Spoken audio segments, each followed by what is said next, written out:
안녕하세요. 토요미스테리 디바제시카입니다.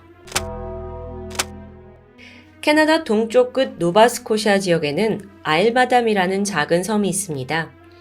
엽서에나 나올 만한 아주 소박한 풍경을 가진 평화로운 어촌 마을인데 여기엔 캐나다에 처음 이민 온 프랑스 사람들의 자손 약 3천여 명이 모여 살고 있다고 합니다.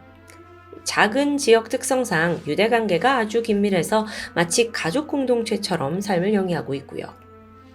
이 섬에는요, 작은 규모긴 해도 랍스터 어장이 운영되고 있습니다. 이게 섬 주민들에게 아주 중요한 돈벌이 수단이기도 하죠. 여러분, 캐나다에서는 랍스터를 잡으려면 반드시 상업용 라이센스가 있어야 하는데요. 또 라이센스가 있다고 해서 그 등급과 어장의 규모에 따라 최대한 잡을 수 있는 양은 법으로 정해놓고 있는 상황이죠. 한편 매년 4월 말부터 6월 말까지는 일명 랍스터 황금 시즌입니다. 어부들이 최대한의 많은 랍스터를 잡을 수 있고 또 그만큼의 수익을 볼 수 있는 아주 중요한 시즌이에요. 그렇다 보니 어부들은 이때쯤 단 하루도 쉬지 않고 매일 새벽부터 밤 늦게까지 조업에 나선다는데요. 근데 현실적으로 지난 수십 년간 이 지구상의 랍스터 개체수는 점점 감소하고 있는 추세입니다. 그래서 캐나다 정부도 어획량 상한선을 좀 축소했고요. 상황이 이렇다 보니 어부들 간의 신경전도 갈수록 예민해지고 있는 상황이었죠. 그러던 지난 2013년 6월 1일 랍스터 황금 시즌입니다. 아일마담의 어부였던 베나드 삼손 씨가 평소처럼 새벽 6시에 조업에 나섰어요. 출항을 했는데 오늘 할 일은 그 정해진 부표를 찾아가서 미리 던져둔 랍스터 통발을 끌어올리는 일이었습니다. 아침 내내 작업을 했고 이제 좀 쉬나 싶었는데 저 멀리 조금 수상한 물체가 보였습니다. 그래서 배를 그쪽으로 가까이 다가가서 살펴봤죠? 그 정체는 작은 보트였는데요. 옆면이 파손된 채 물에 반쯤 잠겨있는 모습이었죠. 보트엔 일단 아무도 없었고 주변에 연료통과 로프가 막 둥둥 떠다니고 있습니다. 베나드 씨는 혹시나 사상자가 있나 싶어서 일단 캐나다 해안경비대에 연락을 취하게 됩니다. 신고 이후에 베나드 씨가 배가 있잖아요. 그래서 보트에 줄을 연결했고 자기 배로 부두까지 이걸 견인해 오게 돼요. 인양을 한 후 확인해 보니까 붉은색과 흰색이 섞인 스피드보트였어요. 엔진은 이미 어디론가 떨어져 나간 상태였고요. 얼마 안 가서 이게 누구의 보트인가 주인이 밝혀지는데 그는 같은 마을에 살고 있던 43살의 필립 조셉 부드로였습니다. 근데요. 사실 필립은 이 작은 어촌 마을에서도 꽤나 말썽꾼으로 소문난 사람이에요.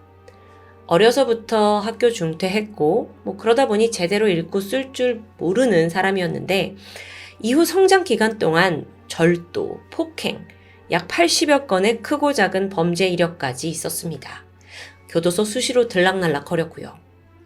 오죽하면 이 필립이 출소를 하면 바로 그 주에 꼭 도난 사건이 발생한다라는 반농담 같은 이야기도 있었습니다. 근데 여기서 필립도 좀 억울한 부분이 있긴 했는데요. 때론 자기가 저지르지 않은 일까지 의심을 받거나 또 욕을 먹는 경우가 빈번했기 때문이에요.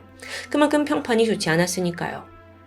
어쨌든 필립은 1인용 소형 스피드보트를 소유하고 있었는데 종종 그가 바다에 나와서 험하게 이 보트를 모는 모습이 목격된 적이 있습니다. 그런데 진짜 문제는 따로 있어요. 필립은 랍스터 라이센스가 없습니다. 그래서 공식적으로 랍스터를 잡을 수 없고 잡는다 해도 그건 불법이 되겠죠. 그런데 그는 종종 어두운 그 달밤에 보트를 끌고 몰래 나가서 다른 사람들의 통발에서 랍스터를 훔치는 모습이 목격됐던 겁니다. 이러니까 동네 어부들이 모두 그를 싫어했고요. 완전 도둑놈이잖아요. 평판이 이렇다 보니 필립의 보트가 부서진 채 발견됐다? 사람들 별로 크게 신경 쓰지 않았다고 해요. 오히려 그가 무슨 사고를 치고 또 배 혹시 이렇게 일부러 파손시키고 도망간 거 아니야? 이런 식으로 수군거렸고요. 그러다가 다음날 아침 분위기가 180도 바뀌게 됩니다. 해변으로 필립이 평소 쓰던 모자와 고무 장화가 떠밀려 오면서부터였어요. 경찰도 뭔가 이상한 느낌을 받았죠. 그리고 사고 가능성을 두고 수사를 시작하게 되는데요. 그 사이 지역 뉴스를 통해 필립의 실종 소식이 전해집니다. 이때 누군가는 필립이 범죄자였다라는 이유로 망나니가 실종한 걸 뭐 그렇게 뉴스로 떠들어대냐, 당연한 거 아니냐라고 받아들이기도 했어요. 하지만 한편으론 아니 아무리 전과가 있다 해도 이게 사고인지 뭔지는 제대로 알아봐야 하잖아요. 그렇게 수사가 진행이 되는데요. 그때부터였습니다. 이 어촌마을에 기묘한 기운이 돌기 시작해요. 다들 뭔가 쉬쉬하는 듯한데 그러다 경찰이 은밀하게 입수한 정보에 의하면 사실 그동안 동네 어부들이 필립에게 은밀한 심부름을 시켰다는 내용입니다. 무슨 말을 하는 거죠? 무슨 심부름이요? 일단 이 마을에서 어떤 일이 벌어졌는지 좀 알아야 할 텐데 마을 랍스터 어부들 사이에서는 비공식적으로 조업구역이 존재했습니다. 그러니까 나만 조업을 할 수 있는 구역이요. 그들은 각자 서로의 구역을 존중했고 또 그 선을 넘지 말아야 한다는 불문율이 있었죠. 2013년도 당시에 마을 인근의 해안에서는 약 5대의 선박들이 랍스터 통발을 배치하면서 조업 경쟁을 벌이고 있었는데 그 중에 가장 규모가 큰 선박은 트윈 매기오였습니다. 선장인 43살의 드웨인 삼손, 그리고 아내 장인어른 제임스, 그리고 사촌들까지 합세해서 함께 조업을 하던 배예요. 근데 문제가 있었는데 이 트윈 매기오가 어느 순간부터 다른 어부들의 구역을 침범하기 시작한 겁니다. 이건 상당히 기분 나쁜 일이죠. 근데 여기가 워낙 작은 마을이에요. 그래서 어부들은 직접 얼굴을 붉히는 것을 원치 않았습니다. 게다가 모두 혈연이나 지연으로 엮여 있어서 대놓고 경고를 주기에도 어려웠고요. 이때 어부들은 다른 방법을 동원하게 되는데 그게 바로 이 마을의 말썽꾼 문제아인 필립에게 돈을 주고서 저 눈의 가시 같은 트윈 매기호의 랍스터 통발을 훼손해버리고 랍스터를 훔치게 했다라는 내용의 소문이었죠. 그리고 필립은 그 대가로 마리화나와 현금을 받았다는데요. 경찰은 소문의 근원을 찾아서 어부들을 탐문하기 시작합니다. 처음엔 다들 모른다를 일관했어요. 근데 필립의 물건이 떠내려오면서 그가 죽었을지도 모른다, 살인당했을지도 모른다 라는 급한 상황이 되자 하나둘 입을 열기 시작합니다. 필립이 실종되던 그날, 부근에서 조업을 하던 한 어부가 뭔가를 목격했습니다. 필립의 보트와 트윈 매기호가 충돌하는 모습이었어요. 또 다른 어부의 목격담에 의하면 트윈 매기호의 선원이 갑판에서 총을 들고 서 있는 걸 봤다는데요. 평소에 이 트윈 매기호는요, 부두에서 그날 잡은 랍스터를 바로 판매했다고 해요. 그런데 마침 실종 당일에는 배가 평소보다 1시간이나 늦게 들어왔다는 사실도 드러납니다. 들어와서 보니까 그날따라 배 표면에 긁힌 자국들이 눈에 띄었고요. 이거 어떤 상황이었는지 좀 감이 오시죠? 그로부터 며칠 후 경찰서에 뜻밖의 인물이 찾아왔습니다. 그는 트윈 매기오에서 일하던 선원이자 선장의 사촌인 크레이그라는 사람인데 사실 그날 필립의 배와 작은 충돌이 있었다라는 걸 자백하게 됩니다. 모두가 예상했던 대로요. 그에 따르면 사고날 오전 안개가 굉장히 심했는데 필립의 배가 갑자기 어디선가 나타났고 그래서 피할 새도 없이 어쩔 수 없이 부딪혔다라는 사고 경위. 그런데 필립이 이때 막 욕을 하면서 주위를 맴돌고 또 이후에도 몇 번씩이나 배를 고의로 부딪히며 위협했다는 사실도 진술하게 되죠. 즉 정리해보면 자기 트윈 매기오 쪽의 사람들의 잘못은 없다는 내용입니다. 이후 경찰은 그 배에 타고 있던 또 다른 선원, 당시 69살의 제임스를 소환합니다. 선장 드웨인의 장인이죠. 그의 주장도 비슷했어요.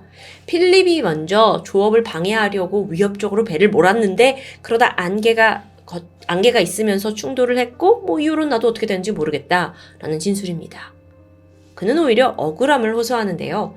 이 사고로 랍스터 통발 30개나 분실을 했고 그로 인해 수천 달러 손해를 봤다는 내용이었죠. 그럼 필립은 왜 사라졌을까요? 라는 질문에 아마 지가 잘못한 거 알고 스스로 잠적한 거 아니겠냐? 라고 추측합니다. 여러분 들으시면서도 이거 뭔가 막 감추려는 냄새가 나죠. 다들 트윈 매기오 사람들이 입을 맞춘 듯 하지만 사실 이들이 간과한 게 있습니다. 바로 필립의 보트에서 총알 자국이 발견되었다는 부분이었죠. 경찰들이 물었어요. 그렇게 당신들 이야기가 다 맞다면 도대체 이 총알은 어디서 나온 거냐? 집중적으로 총에 대해 추궁했는데 예상치 못한 질문에 어부들은 어버버했고 끝내 크레이그가 진실을 털어놓게 됩니다. 트윈 매기호의 선원들은요, 지난 며칠간 아주 필립을 단단히 벼르고 있었습니다. 자신들의 통발을 막 다 끊어놓고 랍스터 훔쳐가고 눈치챘기 때문이에요. 특히나 장인이었던 그 제임스가 내가 필립을 만나면 버릇을 단단히 고치겠다며 분노를 쌓아두고 있던 상태였죠. 사건이 벌어지던 날 아침, 그날은 분명 안개가 자욱한 날씨였습니다. 트윈 매기오 선원들이 새벽에 바다로 나가서 통발을 확인했는데 필립이 이미 통발을 다 끊어둔 거예요. 그래서 대노하고 있을 때쯤 안개 속에서 보트 엔진 소리가 가까워졌습니다. 그러다 잠시 후 트윈 매기호에 필립의 보트가 부딪혀버린 거죠. 제임스는 잔뜩 화가 났습니다. 그리고 화를 참지 못해 총을 꺼내들었죠. 사실 처음엔 필립에게 겁만 줄 생각이었어요. 그래서 보트를 향해서 위협 사격을 했는데요. 근데 필립이 워낙 교도소도 들락날락 거리고 조금 이런 일에는 좀 어느 정도 단련이 돼 있던 사람인 것 같습니다. 전혀 동요하는 기색이 없었어요. 그러면서 당신들이 이 어장에서 나가지 않으면 내가 불을 태워 죽일 거라면서 위협과 욕설을 퍼부었죠. 여기에 제임스가 더욱 분노합니다. 그리고 총알을 몇 발 더 발사하게 돼요. 그런데 그중 한 발이 필립의 다리에 맞았습니다. 필립이 윽 하는 소리가 들렸죠. 하지만 제임스는 도저히 분이 풀리지 않았는데요. 그는 사위인 선장 드웨인에게 필립의 보트를 아예 받아버리라고 지시했습니다. 선장도 배를 몰더니 이 보트를 총 3번이나 들이받게 돼요. 결국 작은 스피드보트가 뒤집혔죠? 바다에 빠집니다. 필립은 다리에 부상을 입어서 제대로 피하지도 도망가지도 못했던 겁니다. 그런데 이후 제임스는 더 잔혹해졌습니다. 보트 옆에서 간신히 물에 떠있는 필립을 한심한 듯 쳐다보더니 이내 끈으로 연결된 그 배에 있는 갈고리 있죠? 그 갈고리로 그를 낚아챕니다. 마치 한 마리 물고기를 잡은 듯이요. 이후 제임스는 선장에게 그대로 배를 몰라고 지시했죠. 아니 그럼 어떻게 될까요? 필립은 갈고리에 걸린 채 질질 끌려가게 되는 거예요. 이후 트윈 매기오가 한참을 달리다가 정박을 하게 된 곳은 어장이 없는 한적한 깊은 바다였습니다. 이미 여기에 오면서 거센 물살을 견디지 못한 필립은 정신을 잃었고 숨이 끊어진 것과 마찬가지였고요. 이때 선장과 제임스는 아랑곳하지 않았습니다. 그리고 그 깊은 바다로 필립을 던져버려요. 말 그대로 수장시킨 거죠. 그렇게 랍스터 조업을 방해한 복수전이 끝났고 트윈 매기호는 유유히 육지로 돌아왔던 겁니다. 정말 너무 잔인하죠.